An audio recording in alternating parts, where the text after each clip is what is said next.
On today's episode of the franchise, May 17th, the Spurs have won the Victor Wembanyama sweepstake. Going to talk about that as well as the rest of the NBA draft lottery.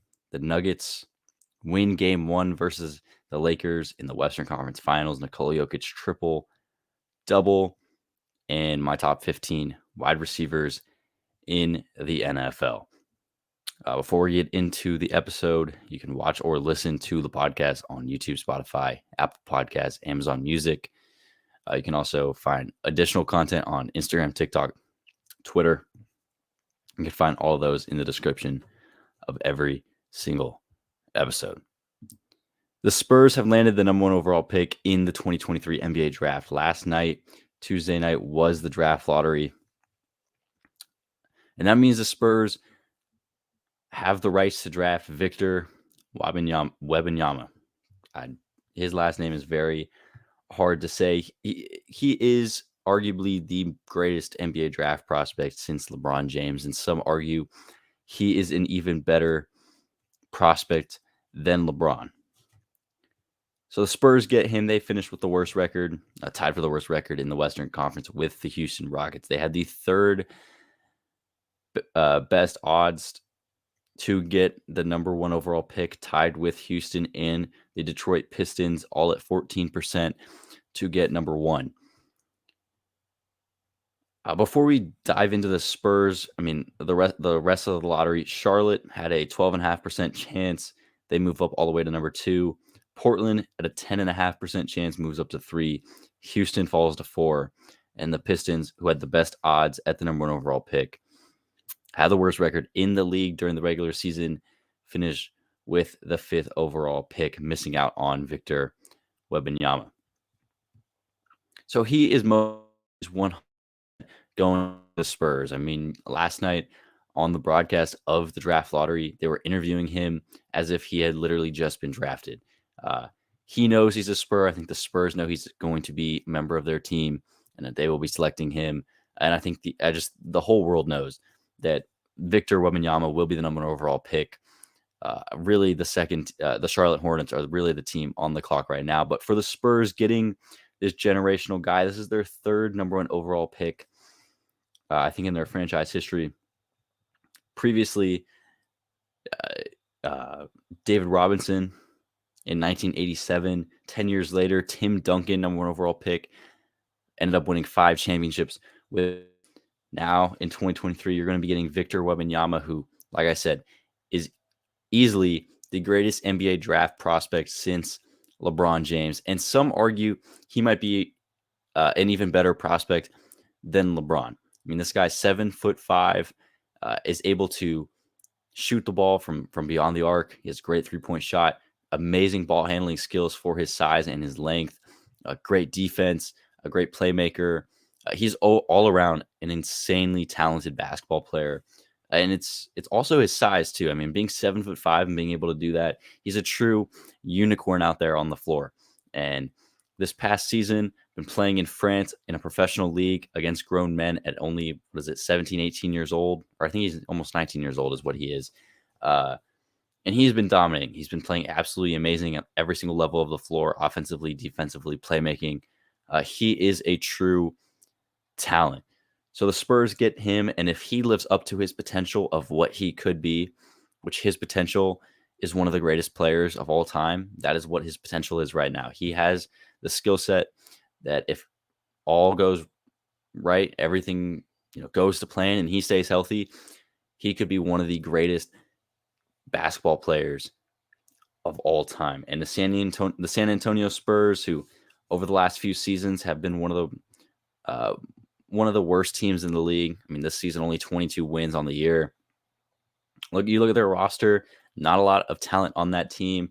I'd say the two best pieces on that team are Keldon Johnson, put up 22 points, 5 rebounds, 32% shooting from three this season, and Devin Vassell, who is a great two-way player, 18.5 points, 38% shooting from the three-point range for Devin Vassell. But the Spurs are a great organization at developing international prospects and just high-touted draft picks as well. Tim Duncan, they developed into one of the greatest players of all time.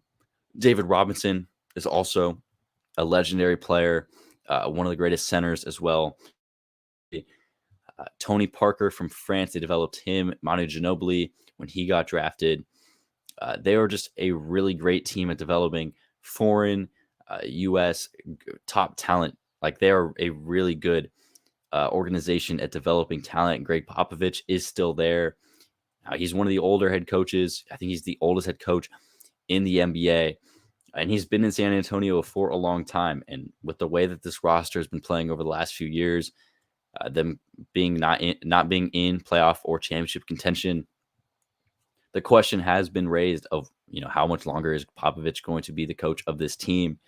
I do think them landing this number one overall pick extends him, a few more seasons than what the clock was probably already at if they didn't get this pick. Them getting Victor Wembanyama, them getting this number one overall pick, Popovich is going to want to stay there for a good 3, 4, 5 more seasons, most likely. Develop this guy, see how far he can get. Victor being the head coach, and then definitely, pass the torch on to someone else at some point. But I mean, this is the perfect location for Victor in terms of developing as a player. I would have loved to see him go to the Portland Trailblazers to pair with Damian Lillard. I think Detroit pairing him with Cade Cunningham and Jaden Ivey would have been amazing as well. And then Charlotte too. I mean, Charlotte was very, very close, obviously getting the number 2 overall pick. If you have Victor and LaMelo Ball, I think that's actually takes Charlotte to becoming a relevant team for once, which they've never been a relevant franchise in their existence. I'm glad the Rockets didn't get this number 1 overall pick. They're a mess right now. This organization is a dumpster fire. Bring in Ime Udoka, right? Former Celtics head coach who took them to the finals last season, which is a nice hire. I think he's one of the best head coaches in the league. But Jalen Green, I don't think he's really the greatest prospect right now, greatest young talent. I mean, he has potential. Jabari Smith had an okay rookie season. I just don't think Victor would have been a great spot there in Houston, but San Antonio easily is the best spot for him to go. He's going to be the number 1 overall pick. That one's pretty much locked in. Charlotte, though, sitting at number 2 is also an interesting spot here. I mean, the draft, it really does start at 2. And for Charlotte, they have to pick between 2 players here. Brandon Miller from University of Alabama and Scoot Henderson, who played in the G League, Ignite, the developmental league. The G League Ignite, holy crap, I can't say that word. He played for the G League Ignite last season. I don't know why I cannot say developmental league down there. But they have to choose between Brandon Miller and Scoot Henderson. And this is a very, very tough debate here for the second pick in the draft. These 2 guys' skill sets are completely different. Brandon Miller, 6'9", 18 points per game last season, 8 rebounds, 2 assists, shot 43% from the field, 38% from the 3. Scoot Henderson, a lot of comps to Marcus Smart on defense when he's completely locked in. And on the offensive end, a Russell Westbrook, Derrick Rose earlier in their career, super hyper athletic, explosive, twitchy guys. He put up 17.6 points, 5 rebounds, 6 assists, shot 42% from the field. His 3-point shooting was atrocious, only shooting 27.5% down there in the G League last season. If I'm Charlotte, though, you have LaMelo Ball. You have, some other guys on the roster that are interesting pieces, right? Mark Williams, Nick Richards, James Bouknight, Kai Jones. They have some okay pieces outside of LaMelo Ball, but here at number 2, I mean, Charlotte has to take best player available. And it's obviously going to come out to who do they think is a better player, Scoot or Brandon Miller. And it's really going to depend on who you want to put next to LaMelo Ball because, look, LaMelo's a great shooter, an amazing playmaker, and a passer, but he's not a great defender, right? So if you could run a 2-guard lineup here. Look, LaMelo Ball is like 6'7", right? So he's not a prototypical small point guard. He's a 6'7" guard. Scoot Henderson, you could pair him right there with LaMelo Ball, move LaMelo to or play Scoot there next to him, have that Darius Garland, Donovan Mitchell type of guard backcourt, or you could go Brandon Miller, 6'9" wing, put him at the 2, the 3 or the 4, gain that 3-point shooting flexibility and more offensive scoring from Brandon Miller. If I'm the Charlottes, or if I'm the Hornets, at number 2, I'd take Brandon Miller. I think he's probably going to be. He probably will have. He's definitely going to struggle, in my opinion, at some points throughout his rookie season. I think once you get to his max potential, it's super, super high. I love his build. I love his shooting ability. And I think adding a shooter next to LaMelo Ball to pair with LaMelo on these, LaMelo Ball is such a great playmaker, right? He's able to dish out the rock and get guys in transition. That having a guy that could stand out there on the arc, catch and shoot, or even cut across in the lane like Brandon Miller, I think would be very dominating. Either way, they're getting a great player. No matter who they take, I think is going to fit well there in Charlotte. And then at 3 is the Blazers, and either they either take who's remaining, right, Brandon Miller or Scoot Henderson, or they potentially trade the pick. And that is definitely something that has been rumored over the last 24 hours, is that the Blazers may trade the 3rd overall pick to try to build a contender around Damian Lillard. I think that is a bad idea. I really do. I think, first of all, Damian Lillard, yes, he wants to be loyal to the Blazers franchise. That is understandable. But I think they need to trade him. You look at the young pieces they have on this roster: Anthony Simons, Shaedon Sharpe, Matisse Thybulle they brought over. And that's pretty much it, right? They have a lot of bums outside of that. Cam Reddish, Kevin Knox, Nazir Little, Justice Winslow. Those guys are bums, right? But Damian Lillard, Sharpe, Anthony Simons, Matisse Thybulle, Jeremy Grant, Yusuf Nurkic, right? That's your core guys right now. Trading this 3rd overall pick, which has the potential to give you a Brandon Miller or a Scoot Henderson, trading that away, like, what are you going to get for that pick? We don't know what star is going to be available. Like, what player are you realistically going to get to put on this Blazers team that's going to take you from one of the worst teams in the league to a playoff contender? I don't know what stars are out there. You're not getting Joel Embiid, right? You're probably not getting Jaylen Brown, the 3rd overall pick for Jaylen Brown. I don't think that's gonna happen. I don't think Boston would do that. Even if Jaylen Brown requested a trade, I don't think they would do that trade. So what superstar, what star player, what all-star player is out there for Portland to trade this number 3 overall pick for and get someone around Dame? I think they should stick here at 3. I think they should hope that Brandon Miller is available. Brandon Miller is my second favorite prospect in this draft, if you could not tell by now. If Charlotte takes Scoot Henderson, the Blazers need to jump on Brandon Miller, pair him with Damian Lillard, Anthony Simons, and all of these. You get someone out there on the wing. And if Scoot Henderson's there, I still think you take him as well. I mean, he's such a great prospect as well, playing him next to Damian Lillard. Now, the only thing there is you also have Anthony Simons. So Scoot doesn't really fit as well in terms of the guard-heavy rotation right now for the Blazers.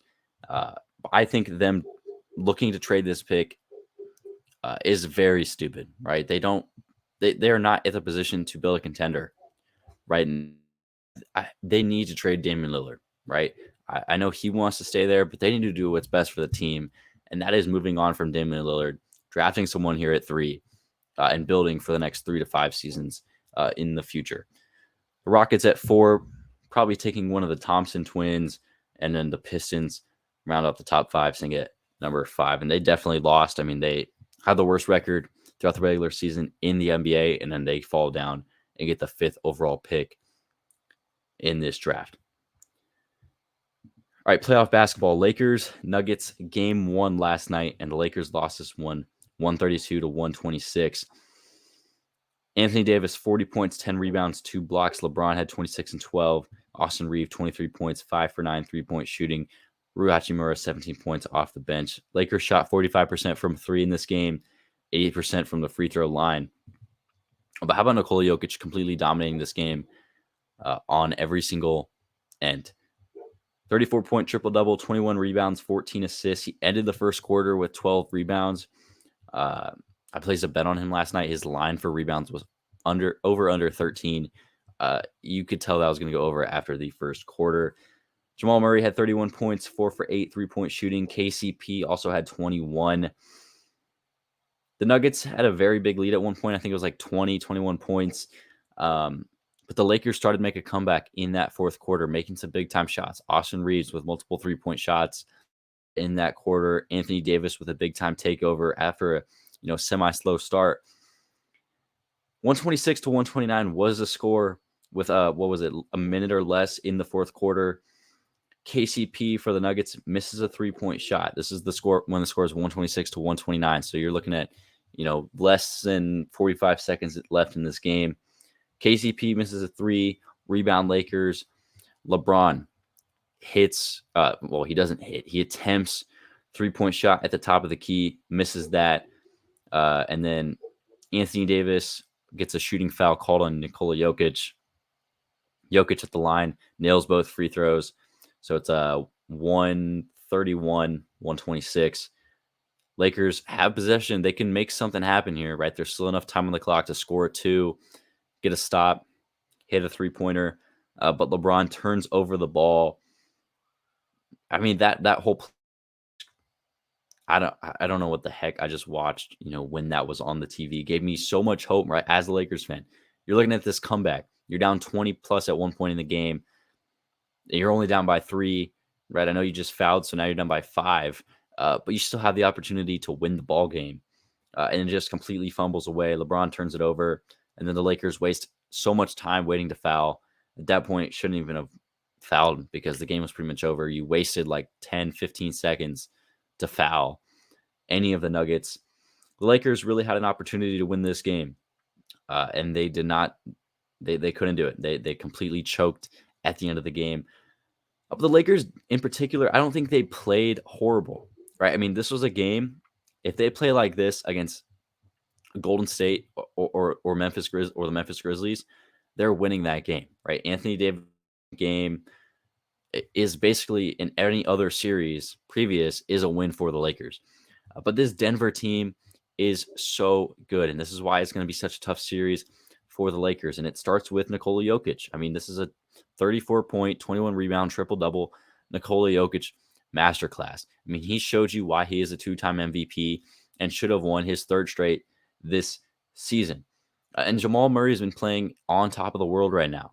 And when you surround those two guys with Michael Porter Jr., who, I mean, didn't hit any three-pointers in this game, but is definitely capable of doing so. KCP, Bruce Brown, Aaron Gordon, all of those guys on this Denver team, and they're well coached too by Mike Malone, who's one of the best coaches in the NBA. It's going to be hard for the Lakers to beat this Nuggets team. And I said yesterday I thought Denver would win game 1, right? It's only a 1-0 series lead.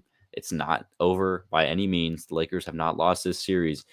But if they do not come out here in game 2 on Thursday night and win, and they go down 2-0, the Nuggets are going to win this series. And I know the Lakers are undefeated at home so far this postseason, but going down 2-0 to this Denver team with this star power, with a 2-3, with the supporting cast, it's going to be really tough for the Lakers to come back from a 2-0 deficit. So they need to win game 2. I think the Lakers definitely made some dumb decisions. I think Darvin Ham starting Dennis Schroeder against this team that has Nikola Jokic was a dumb decision, right? Jared Vanderbilt needs to be out there starting these games and closing out these games. Running a small guard lineup on this Denver team with their bigs makes no sense because you saw many times late in the quarter, in the fourth quarter, Rui Hachimura on Nikola Jokic. I'm sorry, but Anthony Davis, the best defender on this team in the paint, needs to be on Nikola Jokic in those situations. Either way, all right, Lakers fall down 1-0. Nuggets take a 1-0 series lead, as expected, in my opinion. Game 2, I mean, Thursday night, we'll talk about it tomorrow for sure, but what kind of adjustments are the Lakers going to make? Are they going to start Jared Vanderbilt? What are they going to do to throw at Nikola Jokic, right? Are you going to be able to limit his effectiveness, scoring the basketball on the offensive and defensive glass? How are you going to limit his impact on the game? All right, finally in this episode, top 15 wide receivers in the NFL. Yesterday, I ranked 34, 35 quarterbacks in the NFL. If you want to check that one out, it's in yesterday's podcast. But here are my top 15 wide receivers in the NFL. Quickly, honorable mentions to CeeDee Lamb, T. Higgins, DK Metcalf, Chris Olave, Devontae Smith, and Calvin Ridley. Those 6 guys missed out on the top 15. T. Higgins is top 20, CeeDee Lamb's top 20, Calvin Ridley. I mean, all of these guys definitely worthy of being top 20 wide receivers. Obviously, one of them would have to be out of the top 20 also. But they, in my opinion, were not. I'd say T. Higgins was the closest to making the top 15, but I decided to go with other guys. So coming at 15 is Tyler Lockett of the Seattle Seahawks. This one might be surprising. I think he's one of the most underrated receivers in the NFL. Last season, 84 receptions. He also had 1,000 yards, 9 touchdowns, averaged 12.3 yards per catch. I think he's one of the most underrated receivers in the NFL, right? High athleticism, a good catch receiver. He's got some of the most reliable hands in the league. He knows his space. He's a great improviser.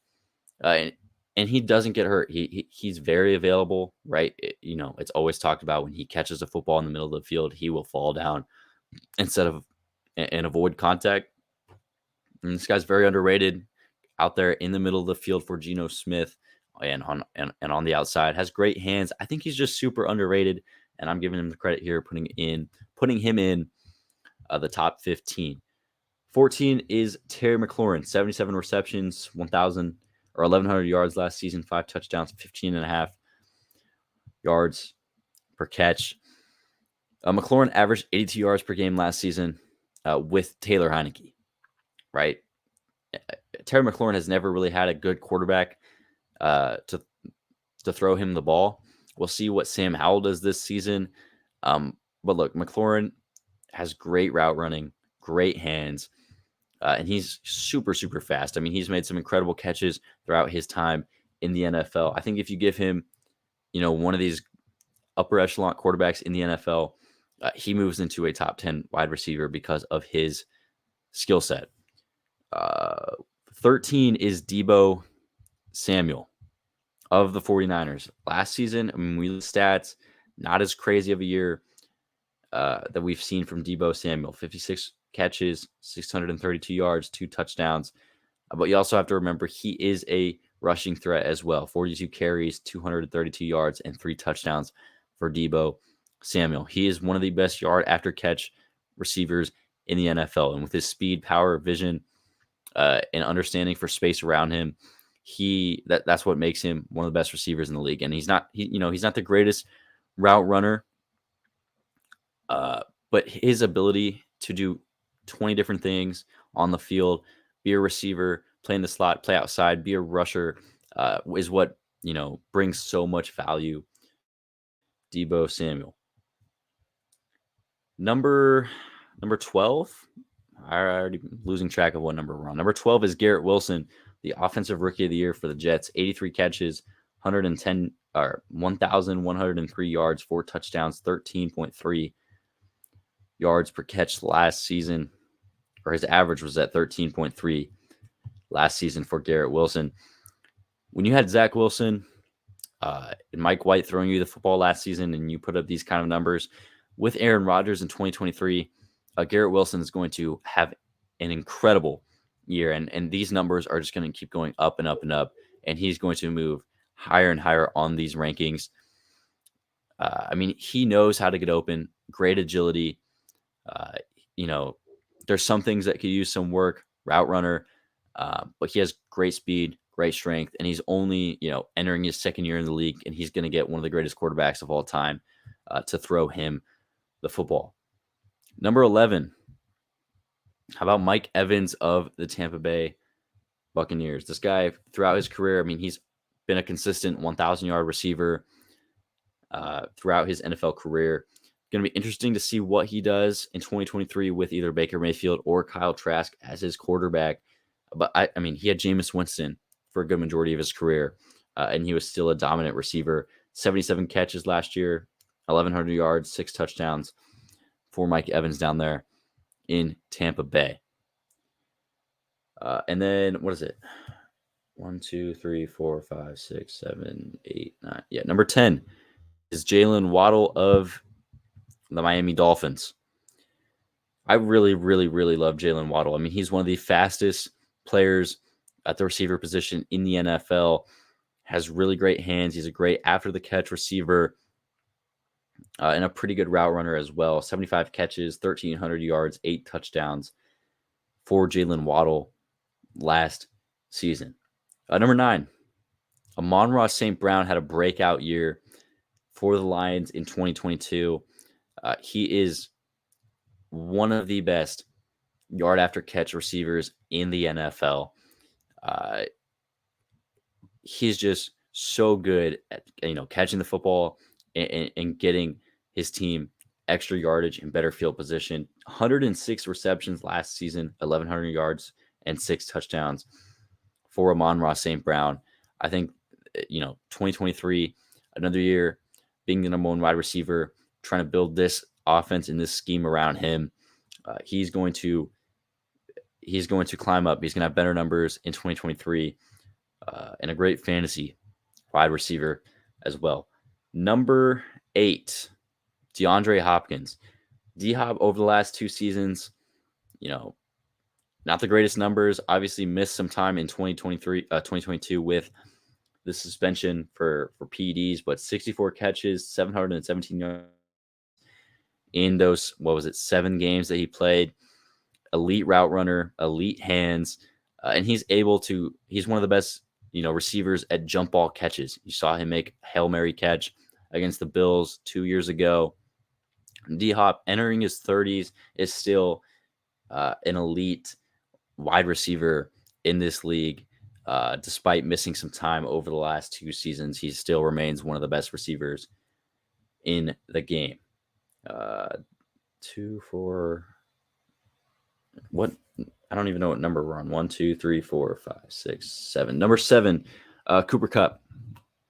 Cooper Kupp moved down because of his injury season last year, only playing 9 games, 75 receptions, 812 yards, and 6 touchdowns. But in 2022, when he won Offensive Player of the Year, 145 catches, 1,900 yards, and 16 touchdowns. I think a full year healthy of Cooper Kupp with a year healthy of Matthew Stafford. I have high expectations for the Rams. I think they're going to be a playoff team in 2023. And I think Cooper Kupp is going to be a big part of that, right?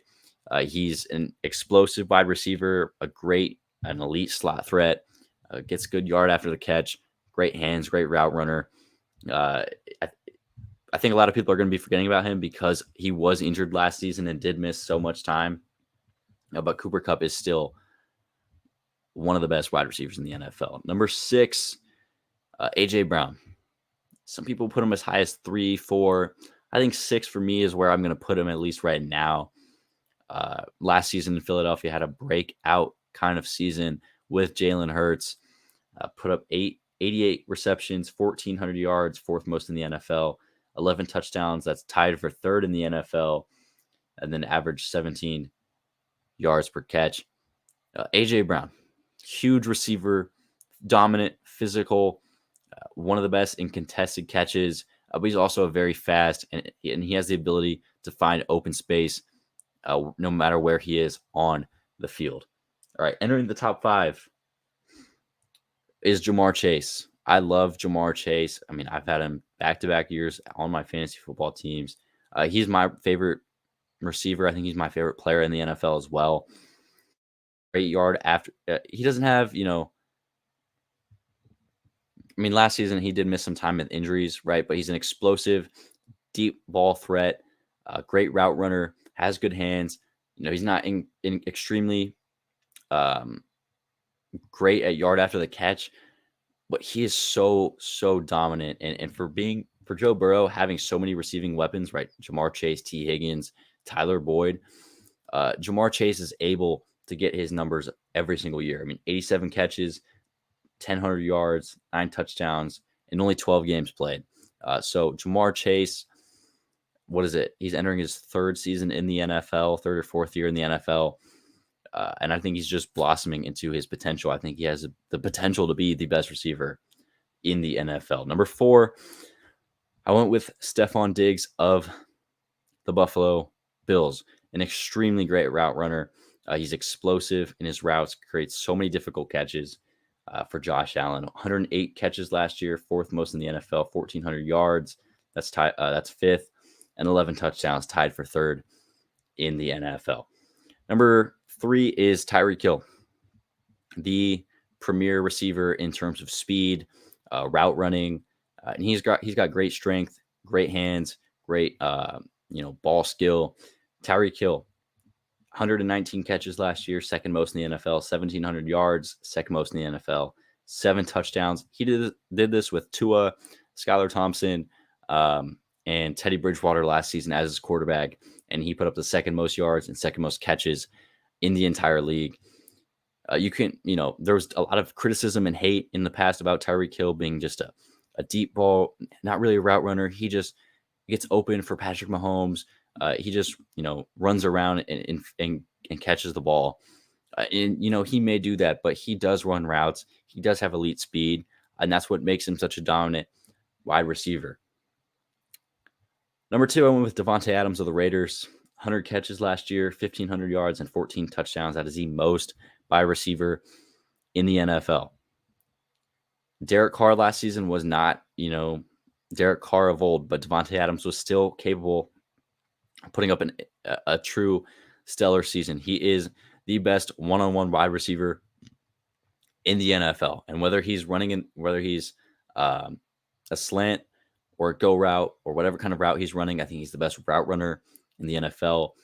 Incredible hands.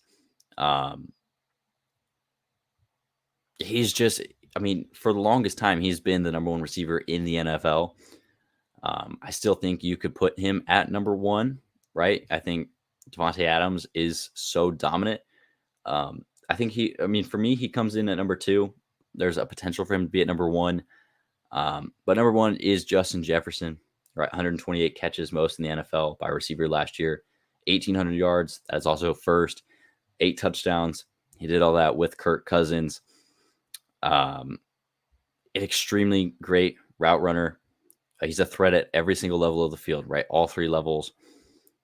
Great route running, ball tracking, understanding of space, athleticism, and he makes some crazy catches, and that is a testament to what kind of athlete he is and what kind of hands he has.